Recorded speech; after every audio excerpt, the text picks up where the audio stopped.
ओम नमः शिवाय। ओम नमः शिवाय। शिव हरि बच्चों, बोलो श्री कृष्ण भगवान की जय। राधे राधे बच्चों, बोलो भागवत पुराण की जय। अपने अपने माता पिता की जय, अपने अपने गुरुदेव महाराज की जय। भागवत पुराण चौथा अध्याय, राजा नाभि के पुत्र त्रैशभ देव जी का राज शासन। बोलो श्री कृष्ण भगवान की जय।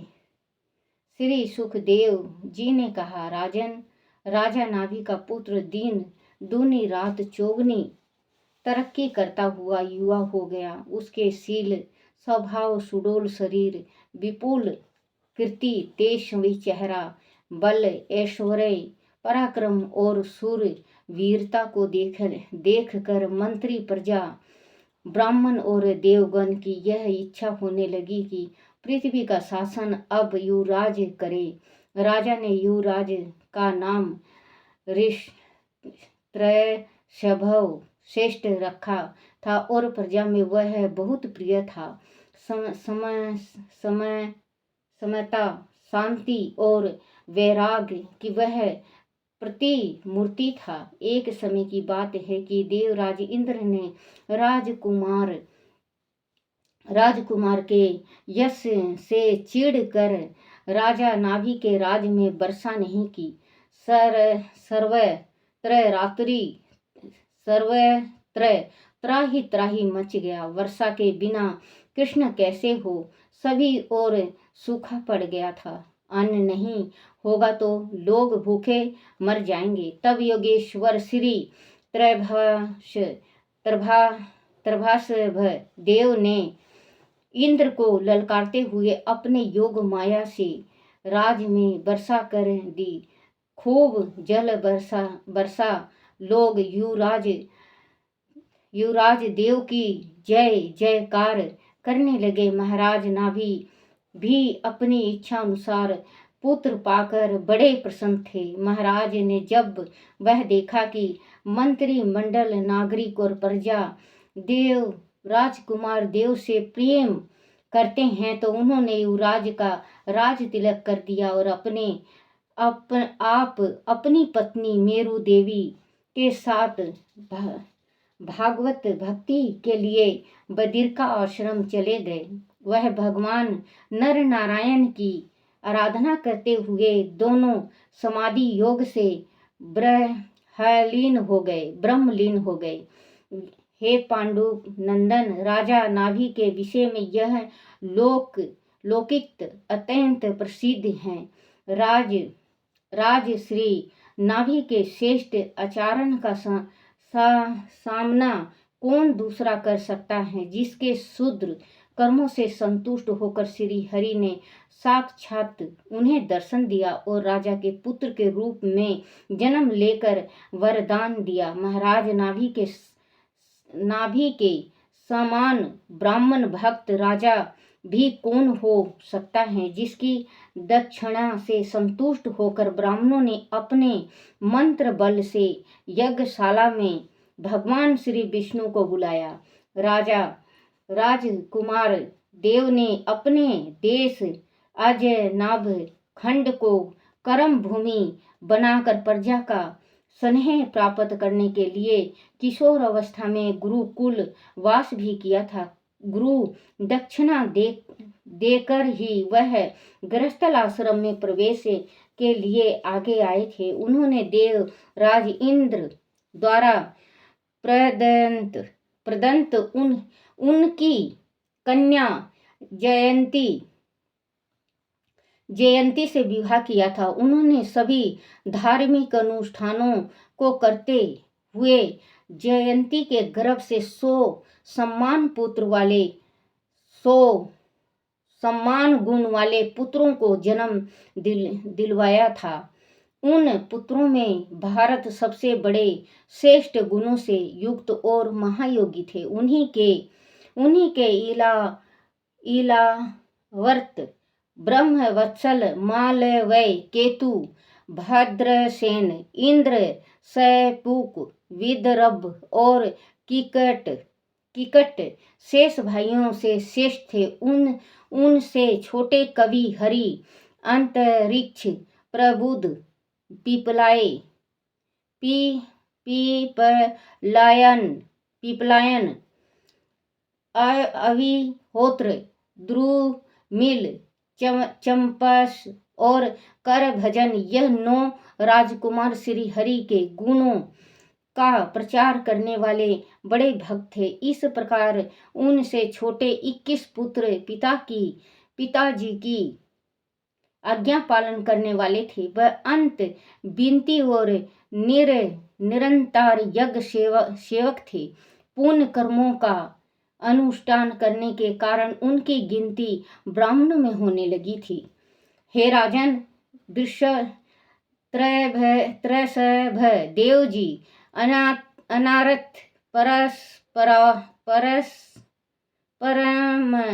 परंपराओं का विरोध करने वाले स्वतंत्र चिंतक थे। वह अज्ञानियों के मध्य धर्म का सटीक उपदेश देकर उन्हें श्रेष्ठ मार्ग पर लाने का भरसक प्रयास करते थे। उन्होंने कभी भी प्रजा के सम्मुख अपने आप को भगवान की भक्ति प्रस्तुत नहीं किया था। वह उनके दुख सुख के साथी समदर्शी थे। उन्होंने सदैव सुहृदय यत्पूर्वक शांत चित्त से लोगों के प्रति करुणा को अभिव्यक्त किया और गृहस्थल आश्रम में धर्म, अर्थ, काम मोक्ष के सिद्धांतों का प्रतिपादन करते हुए उन्हें श्रेष्ठ और पवित्र आचरण अपनाने का उपदेश दिया।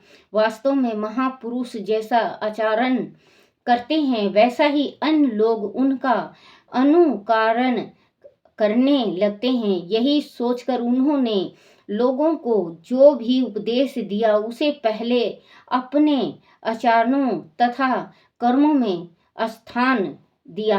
क्योंकि बच्चों, जैसे कहते हैं ना कि लड़की अगर ससुराल चली जाती है, लड़की से अनबन हो जाता है, तो यही ससुराल वाले कहते हैं, करे सीखे माँ बाप का घर, करे अपना घर।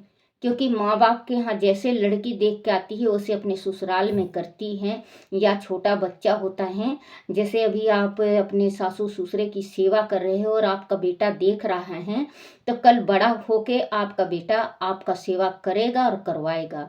और अगर आप जैसे अब कर रहे हो, आप जैसे कि अपने सास से जोर से बोलना, सामने बोलना, उसको बाहर निकाल देना, उसके थाली में दुर्हांत करना, खाना ठीक से नहीं देना, ये आपका अगर बच्चा देख रहा है तो आगे चल के अपनी पत्नी से वही कराएगा। अगर पत्नी सही आ जाती है बच्चों, और बेटा देखा हुआ होता है कि मेरी माँ ने मेरी दादी और दादा के साथ ऐसा व्यवहार किया है, तो पत्नी से कहता है, देखो ये इतना नहीं इतना देना, माँ को ये नहीं ये करना है। क्योंकि अगर अच्छा सीख दोगे अपने बच्चे को तो आगे चल के अच्छा भुगतोगे, और अगर गलत सीख दोगे तो आप गलत वो करोगे। तो ये राजा ने सबसे पहले अपने ऊपर लिया, भक्ति करना, गृहस्थी कैसे चलती है उसको बताना। तो राजा के साथ प्रजा चलती है, राजा के साथ प्रजा चलती है, माँ बाप के साथ बेटा बेटी चलते हैं। क्योंकि वो कच्ची मिट्टी होते हैं, जैसे भी आप बनाओगे, जैसे भी गढ़ोगे वैसे ही गढ़े जाएंगे। आप भूल के भी ये मत करना कि आप अपने घर में, जैसे कि किसी के घर में, बच्चों बुरा मत मानना, किसी के घर मेहमान आ जाते हैं, जैसे 10 मेहमान आ गए, कम सब्जी है, पानी डाल देंगे उसमें, बेस्वाद हो जाता है खाना। देखो बच्चों, आप मेहमान आ गए, आपके घर थोड़ी सब्जी है, मूंग का दाल बना लो, 1 सीटी में मूंग का दाल बन जाता है, 2 हो जाएंगी सब्जी। आपके जो खा के जाएंगे वो इज्जत करेगा और वो गुण गाएगा। एक तो सब्जी हो गई, एक आपका दाल हो गया, एक रायता हो गया, एक आपने खीरा का सलाद काट लिया, अचार हो गया, रोटी हो गया और दाल हो गई, ये सब चावल हो गए। देखो पूरी थाली भर जाती है। जो रिश्तेदार आते हैं और वो कहीं पे जाएंगे तो ऐसे कहेंगे कि हम फलाने के यहाँ खा के आए, उनके यहाँ ऐसे ऐसे खाना बनता है और मिलता है। और अगर आपके पास थोड़ी सब्जी है और आपने पानी डाल के ज़्यादा कर दिया, नमक डाल दिया, उसमें लाल मिर्च डाल दिया और बेस्वाद सब्जी हो गया, यही कहेंगे कि हाँ हम खाना खा रहे थे लेकिन खाना बनाना नहीं आता। आपकी बुराई है बच्चों, आप थोड़े से आलकस में आप अपना सब कुछ खाना पीना सब बिगाड़ देते हो। अगर बच्चों दाल चढ़ा के अगर आप बात भी कर रहे हो ना, खाना तैयार हो जाएगा। चावल चढ़ा के अगर आप बात भी कर रहे हो रिश्तेदार से तो खाना चावल तैयार हो जाएगा। एक रोटी में देर लगता है, दाल चावल आप खाना परोस दो, रोटी बना के दे दो, जल्दी जल्दी एक एक रोटी, दो दो रोटी, देखना बच्चे आपके इतनी बड़ाई होगी। क्योंकि हमने किया है, हम कभी ऐसा नहीं किए कि पानी ज़्यादा डाल दी दाल में या सब्जी में। नहीं, अगर रिश्तेदार आ गए तो कोई हमने खुद बनाया है, दूसरी सब्जी बनाई है, क्योंकि देर नहीं लगता। कुकर किस वास्ते है, एक सीटी में पत्थर भी गल जाता है इसमें। और पवित्र आचरण अपनाने का उपदेश दिया। वास्तव में महापुरुष जैसे आचरण करते हैं वैसे ही अन्य लोग उनका अनुकरण करने लगते हैं। यही सोचकर उन्होंने लोगों को जो भी उपदेश दिया उसे पहले अपने आचरणों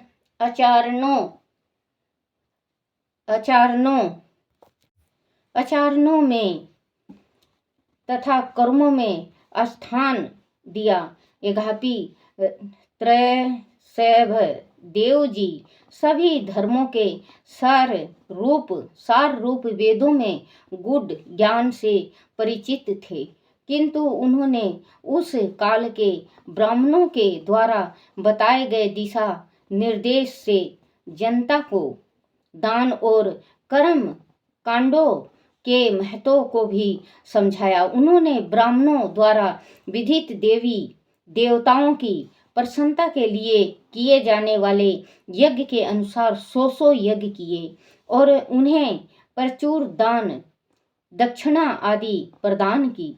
राजा भगवान त्रैसेव देव जी के शासन काल में उस देश का कोई भी पुरुष अपने इष्ट प्रभु के प्रति बढ़ने वाले प्रेम के प्रति अतिरिक्त किसी से कुछ नहीं मांगता था। इसके अतिरिक्त दूसरों की वस्तुओं को पाने की लालसा भी उनके मन में कभी नहीं होती थी। एक बार की बात है कि त्रिशव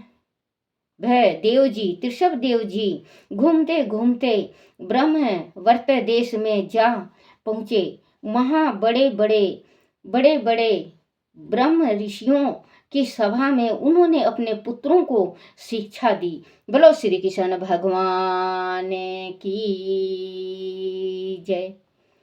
बोलो कृष्ण की जय। बोलो राधे कृष्ण की जय। श्री कृष्ण गोविंद हरे मुरारी, हे नाथ नारायण वासुदेवाय।